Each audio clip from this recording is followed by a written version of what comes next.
Yeah.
సేవింతునయా యేసయ్యా నిన్నే సేవింతునయా.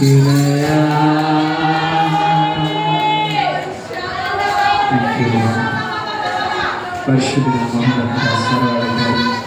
నీకే వందనాలు, స్థితులు స్తోత్రాలైనా ఉదయకాల సమయంలో ప్రభువా మమ్మల్ని అందరినీ ఈ మందిరంలో సమకూర్చి దేవా ఈ పునరుద్ధాన దినాన్ని నాయనా ఇంత ఘనంగా జరిగిస్తున్నందుకు నీకే వందనాలు దేవా. ఇంక ముందున్న వాక్య భాగంలోనూ కీర్తనపట్నంలో మీరే తోడని నడిపించమని వాక్యాన్ని బట్టి మా జీవితాలు మార్చబడున్నాయి మీరే కట్టమని ముందున్న ఆరాధన క్రమాలన్నింటినీ కూడా ప్రభువా మీరే తోడని నడిపించమని మీకు మహిమార్థమై ఉంచమని ప్రభు యేసునామములో అడిగి వేడుకున్నాం మా పరమ తండ్రి, ఆమేన్.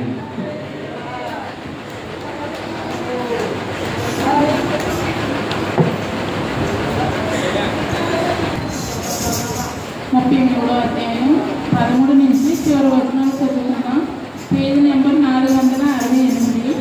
కీర్తనలు 33 అధ్యాయం 13 నుంచి చివరి వచనాలు చదువుకుందాం. Page number 468. యెహోవా ఆకాశములో నుండి కనిపెట్టుచున్నాడు, ఆయన నరులందరినీ దృష్టించుచున్నాడు. తానున్న నివాస స్థలముల నుండి భూలోక నివాసులందరి వైపు ఆయన చూచుచున్నాడు. ఆయన వారందరి హృదయములను ఏకరీతిగా నిర్మించినవాడు, వారి క్రియలన్నీ విచారించువాడు, వారిని దర్శించువాడు. ఏ రాజును సేనా బలము చేత రక్షింపబడడు, ఏ వీరుడును అధిక బలము చేత తప్పించుకొనడు. రక్షించుటకు గుర్రము అక్కడకు రాదు, అది దాని విశేష బలము చేత మనుషులను తప్పింపజాలదు.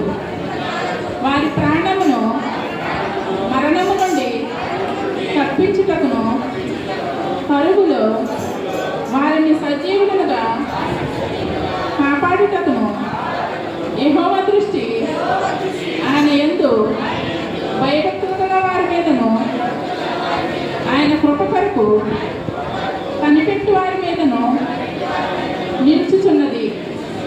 మనము యెహోవా పరిశుద్ధ నామమందు నమ్మిక ఉంచి ఉన్నాము.